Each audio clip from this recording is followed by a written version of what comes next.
Yo yo yo, c'est Balou et c'est parti pour une vidéo sur mon expérience aux États-Unis, à Los Angeles. Parce que j'avoue, tout à l'heure, il y a quelqu'un qui m'a fait une réflexion.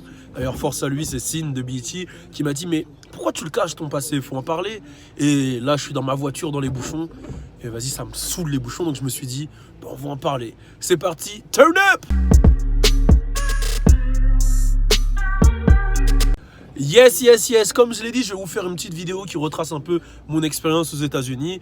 Bon, j'en avais fait une première et j'ai vu qu'il y a plein de gens qui remettent en question ou en cause ce que je dis. Bon, sachez que j'ai pas le temps d'inventer des disquettes, tout ce que je dis c'est la réalité. Et pour celle-là, je vais essayer d'illustrer avec des petites photos, etc. Comme ça, les jaloux vont vraiment maigrir. Alors, moi, faut savoir que... aujourd'hui, vous savez à peu près ce que je fais, etc.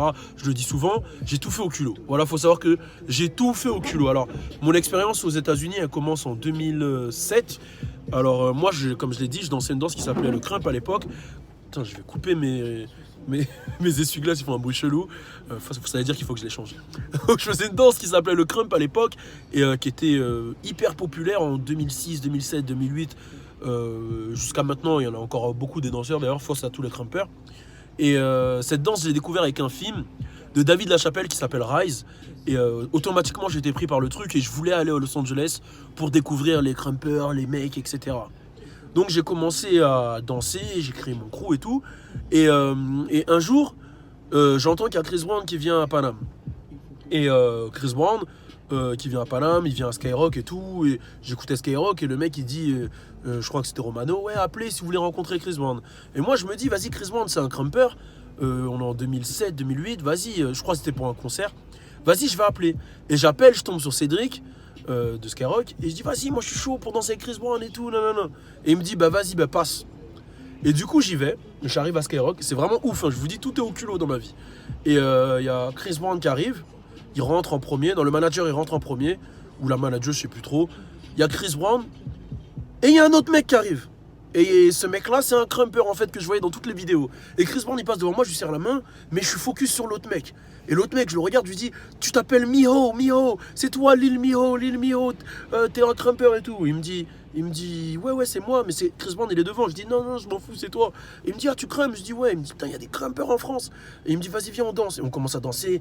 Et je dansais avec Lil Miho et Chris Brown il rentre avec moi, il danse. Et les mecs ils ont dit mais putain mais il est différent ce négro. Ils me voient, ils s'en bat les couilles de Chris Brown. Ils ont pris mes contacts et en fait à chaque fois qu'ils revenaient à Paris, bah, ils m'appelaient et je me posais avec eux à l'hôtel, je faisais des tours avec eux, j'allais en backstage, je dansais avec eux, ils m'ont même proposé de danser pour leur tournée, etc. Mais à cette époque-là, j'étais en cours, BTS, tout ça. Et non, j'étais même pas en BTS, hein, j'allais passer mon bac, je crois. Donc du coup,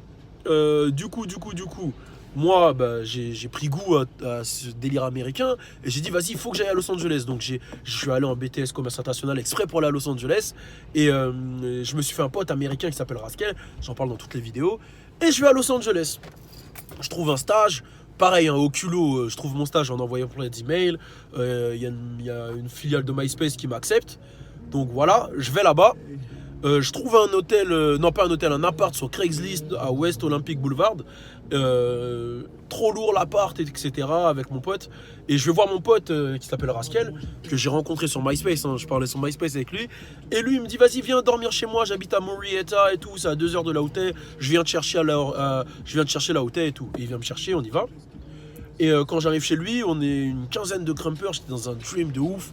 Plein de danseurs et tout, on danse. Et faut savoir qu'on dormait tous par terre au même endroit. Et ce qui est ouf dans l'histoire, c'est que tous ces mecs-là, c'est tous devenus des têtes. Alors, pour vous faire un peu le débrief, il y avait T-Fly.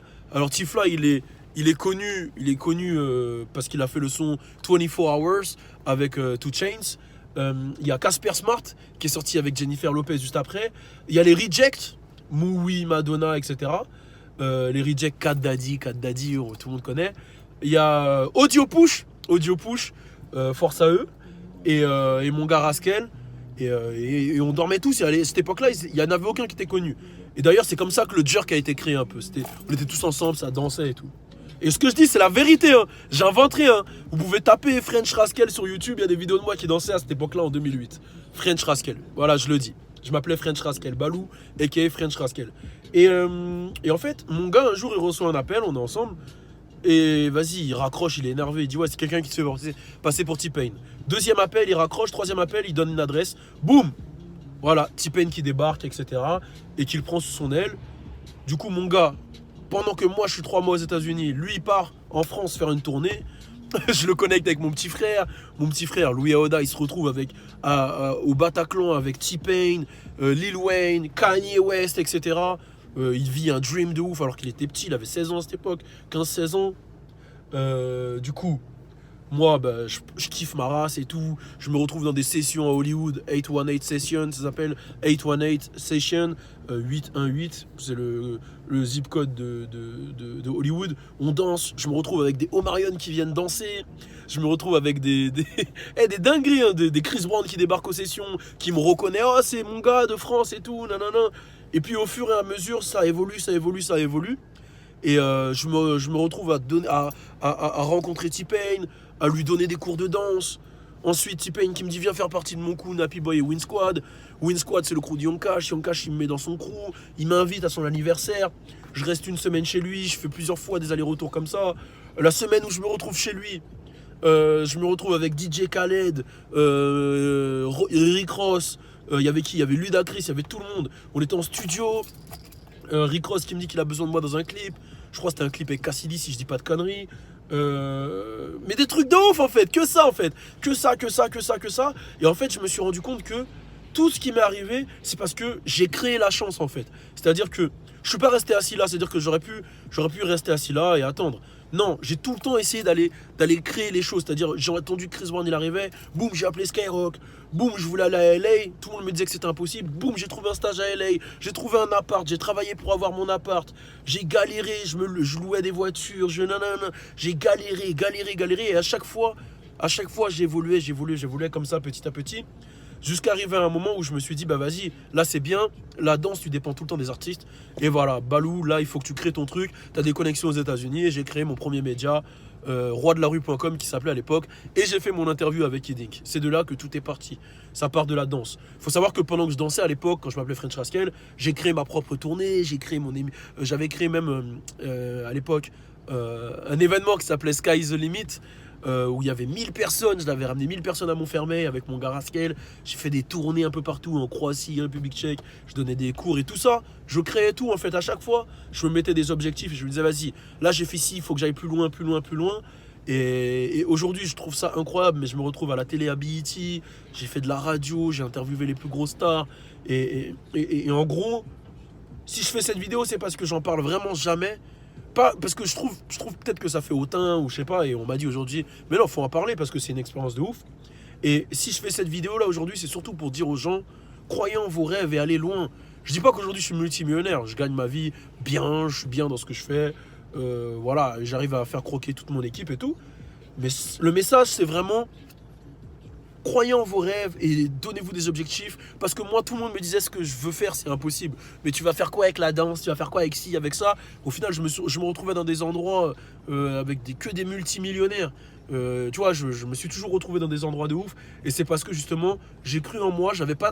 Au final, j'ai fait un BTS, mais je ne l'ai même pas eu. Tu vois, je ne l'ai même pas eu. Mais ça ne m'a pas empêché d'avoir mon entreprise, ma télé, ceci, cela. Je ne dis pas qu'il ne faut pas faire d'études. Parce que quand j'ai lancé mon entreprise, j'ai quand même repris mes études de marché, mes études sectorielles et tout que j'avais fait dans mon BTS pour lancer mon entreprise, pour la démarrer. Donc c'est juste que avant, je savais pas pourquoi j'allais à l'école. Voilà, c'est ça. J'allais à l'école, mais j'avais pas vraiment d'objectif. Je voulais être danseur, je savais pas pourquoi j'allais à l'école. Et je trouve que c'est peut-être ça qui manque à l'école. C'est peut-être te driver, te dire que les choses sont possibles. À l'école, on te dit trop que tout est impossible. Créer son entreprise, c'est impossible, qu'il faut faire ci, il faut être salarié, il faut faire ci, ça. Alors qu'en vrai, non. C'est possible, mais c'est dur. Ça demande des concessions, des sacrifices. Ça marche pas tout de suite, ça met du temps. Tu perds beaucoup d'amis, tu perds des proches qui reviennent après quand ça marche. Mais voilà. Tout ça, c'est pour dire que voilà, je l'ai vécu ce rêve américain. Je l'ai vécu plusieurs fois. Là, j'essaye de créer mon propre rêve américain en France. Et vous êtes déjà plus de 51 000 sur ma chaîne YouTube à adhérer à mes vidéos et ça me fait plaisir. Et j'espère que je vous donne quand je vous fais des vidéos, je suis sincère, j'espère que je vous donne une bonne vibes, j'espère que vous kiffez, et voilà, on est ensemble. C'était, voilà, mon petit message. Turn up! Suis-moi sur mon Snapchat, c'est là où tout se passe, je te jure. Suis-moi aussi sur Instagram, sur Facebook et sur Twitter. Le sale! Et bien sûr, abonne-toi à ma page YouTube pour suivre le sale!